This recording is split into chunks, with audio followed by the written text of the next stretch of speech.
अस्सलामु अलैकुम वरहमतुल्लाहि वबरकातुह।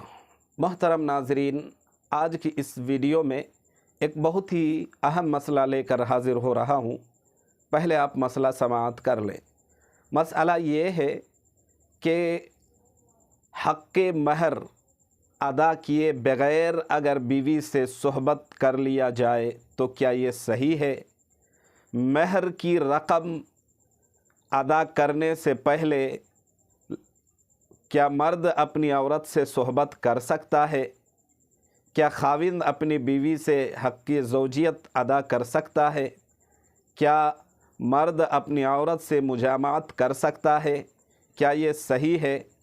एक साहब ने ये मसला पूछा है कि अगर किसी की शादी हुई और शादी के बाद महर की जो रकम मुतय्यन की गई थी, वो महर की रकम बीवी को देने से पहले अगर शौहर अपनी बीवी से मुजामात कर ले, मुसाहबत कर ले, मुलाकात कर ले, हम बिस्तरी कर ले, तो क्या ये सही है?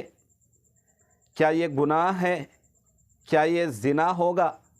शरीयत में इसकी क्या असलियत है, क्या हकीकत है? अज़रूए शरा इंशाअल्लाह इसका जवाब दूंगा मुकम्मल वज़ाहत के साथ। आपसे छोटी सी रिक्वेस्ट है कि अगर आप हमारे इस चैनल में नए हैं तो चैनल को सब्सक्राइब करें, वीडियो को लाइक करें, कमेंट करें और ज़्यादा से ज़्यादा शेयर करें।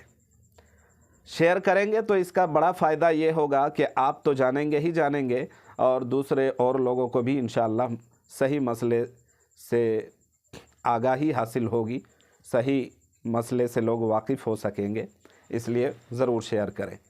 तो अब चलते हैं मसले के जवाब की ओर। इस मसले का सही जवाब ये है कि हक़ महर जो है ये औरत का हक़ है और शरीयत के अंदर ये मसला है कि जब महर मुअज्जल जो है, महर मुअज्जल चाहिए कि मर्द, शौहर, हस्बैंड, खाविन जितना जल्दी हो सके अदा कर दे। शरीयत में यही है कि जल्दी अदा करना है। लेकिन अगर अदा नहीं किया है, शौहर ने हक़ महर की जो रकम मुतय्यन की गई थी वो पैसा, महर का पैसा देने से पहले अगर सोहबत करना चाहे तो क्या कर सकता है?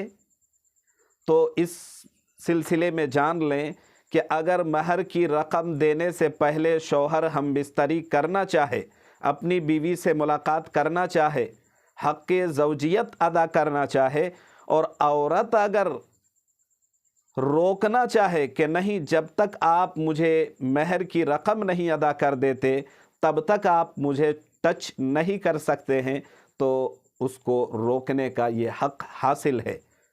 लेकिन बेटर यही है कि औरत का जब हक़ है तो पहले दे दिया जाए, जितना जल्दी हो सके अदा कर दिया जाए। मगर इसमें जो है ना, ये भी लगे हाँ तो आप समझ लें कि अगर कोई व्यक्ति ऐसा है, कोई शौहर, हस्बैंड, खाविन, महर की जो रकम मुतय्यन हुई है 50,000, 60,000, 20,000, 40,000, 2 तोले सोने, वो अदा अगर नहीं किया है, उसकी रकम दी नहीं है, हक़ महर अदा करने से पहले अगर दोनों की रज़ामंदी से, अगर शौहर बीवी की रज़ामंदी से, आपसी रज़ामंदी से अगर मुजामात हो जाए, मुसाहबत हो जाए, हम बिस्तरी कर ले, तो ये जायज़ है, ये ज़िना में शुमार नहीं होगा, ये गुनाह नहीं होगा। इसके अलावा अगर औरत मना करे बग़ैर रज़ामंदी के, शौहर ने अभी हक़ महर अदा किया नहीं है और औरत रोक भी रही है, लेकिन शौहर बीवी की बात सुने बग़ैर, हक़ महर अदा किए बग़ैर फिर भी अगर मुजामात कर ले तो भी ये ज़िना नहीं होगा, तो भी ये गुनाह नहीं होगा और ये सही है, कर सकता है। लेकिन इस तरह करना सही नहीं है, करना नहीं चाहिए। हक़ महर अदा कर ले फिर करे, लेकिन अगर हक़ महर अदा नहीं किया है, दोनों की आपसी रज़ामंदी है तो करे। इस रिश्ते में बड़ा पवित्र, पाक और बड़ा सच्चा और प्यारा और अच्छा रिश्ता है, इसलिए इसमें ज़ोर और ज़बरदस्ती नहीं है, आपसी रज़ामंदी से ही होती है ये चीज़ें और यही सही है। तो उम्मीद है कि आप खूब अच्छी तरह समझ गए होंगे। अल्लाह ताला हम सबको समझने और साथ में अमल करने की तौफीक दे।